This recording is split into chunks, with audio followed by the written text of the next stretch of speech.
अनशन को तोड़ दिया है।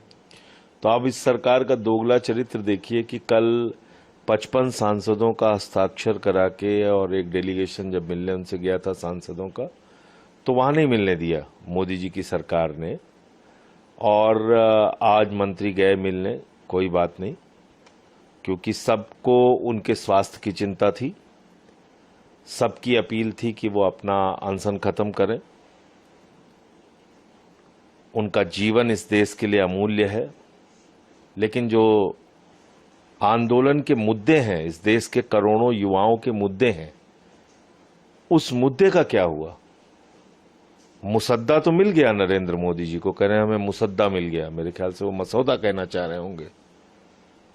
लेकिन जो डिमांड थी आंदोलनकारियों की, उसमें से कौन सी डिमांड उनकी पूरी हुई, ये महत्वपूर्ण है। और इसीलिए शायद जो सीजेपी है उसके नेता अभिजीत दीपके ने ये कहा कि भाई अनशन खत्म होगा लेकिन आंदोलन जारी रहेगा, क्योंकि 1 करोड़ रुपए जो लोग मृतक थे उनको मुआवजा देने की बात, जिन्होंने आत्महत्या की थी, जिन नौजवान छात्र छात्राओं ने, इसके अलावा जो आंदोलनकारी हैं उन पे मुकदमे न लिखे जाएं, शिक्षा मंत्री का इस्तीफा हो, ये जो डिमांड्स थी नौजवानों की, उसका क्या हुआ, उस पर सरकार क्या करेगी वो देखना होगा। और जहां तक आम आदमी पार्टी का प्रश्न है, इस देश के करोड़ों युवाओं का आंदोलन है, जब तक ये आंदोलन चलेगा हम लोग आंदोलन के साथ हैं, नंबर 1। दूसरी बात ये कि प्रधानमंत्री जी फास्ट ट्रैक कोर्ट की बात कर रहे हैं, जिसकी डिमांड ही किसी ने नहीं की।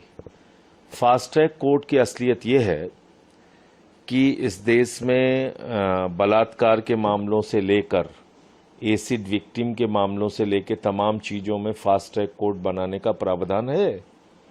लेकिन पॉक्सो के मामले में फास्ट ट्रैक कोर्ट है, लेकिन उसमें भी सालों साल न्याय मिलने में लग जाता है, क्योंकि जब जांच एजेंसियां सही समय पे सबूत नहीं देंगी तो कार्रवाई कैसे करेगी कोर्ट।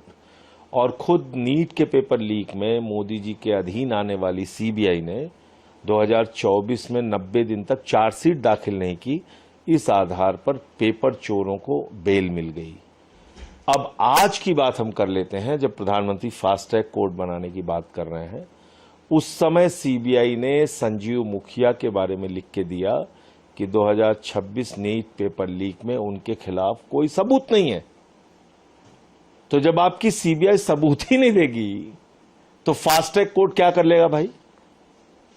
फास्ट ट्रैक कोर्ट में क्या नतीजा निकल जाएगा?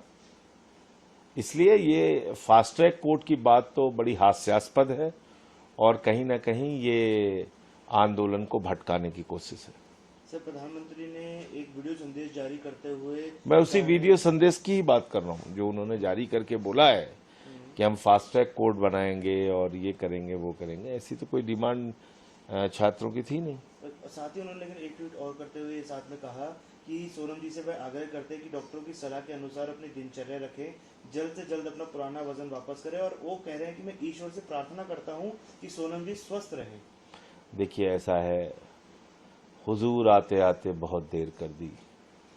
25 दिन से सोनम वांगचुक जी आमरण अनशन पे थे, प्रधानमंत्री को उनकी सुध लेने की फुर्सत नहीं मिली।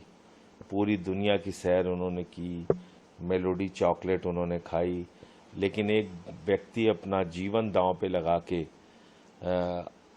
नौजवानों का मुद्दा उठा रहा था, उसके बारे में बातचीत करने की फुर्सत प्रधानमंत्री को नहीं थी। जब वो देख रहे हैं कि आंदोलन का विस्तार पूरे देश में हो रहा है, तब वो ये सारी चीजें कर रहे हैं, तो उनका ये दोहरा चरित्र लोग समझ रहे हैं।